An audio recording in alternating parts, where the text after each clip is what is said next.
Hi guys, welcome back to my channel. My name is Ksenia, and for the past 5 years, I have been making videos for people who, like myself, are going through the family immigration process. Today, I'm happy to announce that my journey is about to approach its happy ending, as on January 22nd, I had my combo interview for the I-751 removal of conditions and N400 naturalization application. And in this comprehensive video, I wanted to share with you my timeline, my combo interview experience, and what I did to prepare. This will be a lengthy video, so please make sure to check out the timestamps below for specific parts of the video. So firstly, let's talk about my timeline. So I sent out my I-751 removal of conditions application in April of 2023, about 30 days before my conditional status expired. So personally for me, my I-751 processing time was about 21 months, which is a year and 9 months. And that seems to be an average processing time for the I-751. I officially received my extension letter for the I-751 sometime in May of 2023. And I also had to undergo biometrics for my I-751 case. And during this time, I also traveled back home to Russia for about 2 months, sometime in July to August of 2023. And I used my extension letter and my expired green card to travel. And if you are interested about traveling with an expired green card, I do have a video that already talked about this topic before, which I can link in the description box. So about a year after I applied for my removal of conditions, I then went ahead and applied for naturalization. In December of 2024, so about 8 months after applying, I received an interview scheduled notice in my online USCIS account. And then about 10 days later, I received the official interview invitation letter.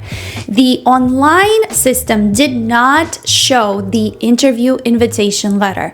I had to wait for it by mail in order to see what the instructions were given to me in terms of when my interview will actually happen and what to bring to the interview. So the interview invitation letter actually came in the mail about December 9th, and the actual interview was on January 22nd. So they gave me about a month and a half to prepare for the interview. Now, let's talk about the actual interview day. My appointment was set for 1:15 p.m. and my husband and I made sure to arrive to the field office about 30 minutes beforehand. We went through the typical check-in process, the security, which only took about 5 minutes, and then proceeded to the waiting area. Our interview didn't actually start at 1:15. It actually started at around 1:30, but around 1:15 on the dot, the USCIS officer actually came out to the waiting area. He asked us if we have any additional evidence that we would like to submit for our case. So I handed him this beautifully arranged evidence folder that I have been preparing prior to our interview. He took the folder and he left the waiting area, so he left my husband and I in the waiting area. And in about 15 minutes, he invited both of us to follow him to the interview room. When we arrived to the interview room, he complimented us on the beautifully arranged interview folder that we brought and all the evidence that was in it. And he specifically complimented me on the photographic evidence portion and asked me where I obtained this template, and I told him that I actually made it myself. So if you are planning to use the photographic evidence template for your case, you're welcome to download it in my shop. I will link a video below talking about this template, and it seems like it makes a fairly good impression to the officer. So I will talk about how I organized this folder in the third part of this video, but I wanted to talk about the interview structure. The interview was comprised of 2 portions. The first portion was the removal of conditions portion, and then the second half of the interview was the naturalization portion. Each portion of this entire combo interview only lasted 15 minutes. So Between the time we entered the officer's office and the time that we actually left the field office was only 30 minutes. So for the I-751 removal of conditions, my spouse had to be present in the room, and the officer technically was supposed to ask us questions about our marriage, our ongoing relationship. But due to the evidence that we have presented, he openly told us that he doesn't really have many questions for us because of the type and the amount of evidence that I have brought and submitted for my case. He did ask us a couple of questions about how we celebrated Christmas and where do we usually celebrate the holidays, and then where do we each work. And then he just did some basic information confirmation. So he confirmed our social security numbers, our phone numbers, and our home address. After that brief questioning, he proceeded to go through the eligibility questions of the I-751, and I will also post them on the screen as well. Those are just a few yes or no eligibility questions. So then after that, he stated that he recommends my case for removal of conditions and approved the case on the spot. And that was basically it for the first half of the interview. He then asked my spouse to step out of the room as we had to continue the naturalization portion, and the naturalization interview must be done only with the applicant. So during the second half of the interview, he once again confirmed some personal information with me. He then went through the yes or no eligibility questions on the N400 application, which again you answer prior to submitting your N400 form. And then we began the civics and reading and writing test. The test itself was super fast and fairly easy. You will be given an opportunity to answer 10 questions, and you only must answer 6 of them correct in order to pass this portion. So because I answered every single one of the first 6 questions correctly, he didn't need to ask me anymore. So the civics test is an open-ended test, so it is not multiple choice. I do still remember the questions, and they were exactly the same as in the app that I used to prepare, and I will talk about it in the third half of this video, but I will read out the questions to you right now. Where is the Statue of Liberty located? What prevents one branch of the government from becoming too powerful? Name one of the amendments to the Constitution on who can vote. If the president can no longer serve, who will take on that responsibility? What is the US capital? Name one of the 2 longest rivers in the United States. And then we proceeded to the reading portion of the test, which is where the officer displayed a sentence in front of me on an iPad, which I had to read out loud. And then the last portion of the test was the writing test, where the officer dictated a sentence to me and I had to write exactly what I heard.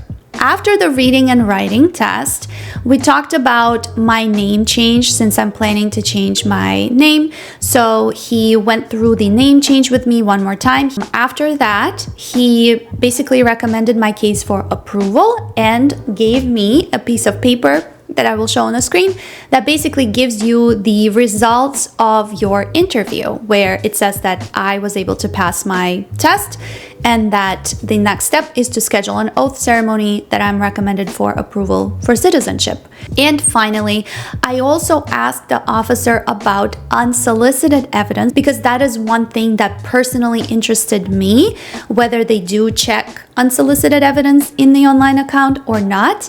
And what the officer told me is that they do check the unsolicited evidence when they prepare for your case, but they stop looking at your evidence after they issue an interview notice. If you want to, you can still keep uploading evidence to your online account. So now let's talk about what I did to prepare for the interview. Firstly, I printed out all of the evidence that I submitted originally for my I-751 case and my N400 case. I also printed out all the new evidence that I have been uploading in unsolicited evidence. So I printed out all of that and compiled it in this folder. And that file contained several organized sleeves of information.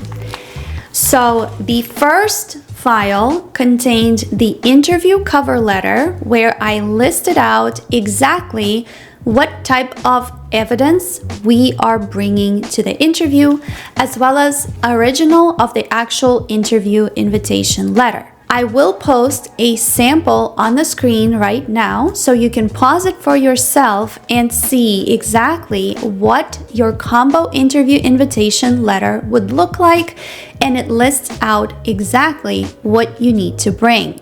Also, if you would like, I can make my interview cover letter and the divider sheets available in my shop for free, the link to which you will see under this video.